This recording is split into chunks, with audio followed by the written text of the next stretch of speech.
Thick-set man with frog eyes was standing at the door, and a little bald man with wing-nut ears was waiting in the car. And Robert Moore passed the frog-eyed man as he stepped into the bar, and Betty Coltraine, she jumped beneath her table. "What's your pleasure?" asked the barman. He had a face like boiled meat. "Well, there's a girl called Betty Coltraine that I have come to see, but I ain't seen that girl around here for more than a week." And Betty Coltraine, she hid beneath her table. Well, in walked the sailor, mermaids tattooed on his arms. He was followed by the man with wing-nut ears. Well, he had been waiting in the car, and Robert Moore sensed trouble. He'd seen him coming from afar, and Betty Coltraine, she gasped beneath her table. And the frog-eyed man said, "I'm looking for my wife, they call her Betty Coltraine." And the sailor said, "Man, that can't be, it's my wife's maiden name."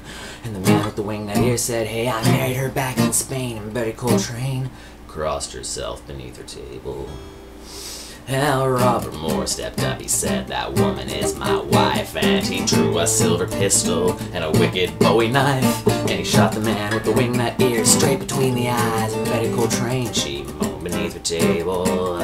And the frog-eyed man jumped at Robert Moore, stabbed him in the chest. And as Mr. Frog Eyes died, he said, "Betty, you're the girl I loved best." The sailor pulled a razor, Robert blasted it to bits. And Betty, I know you're under the table.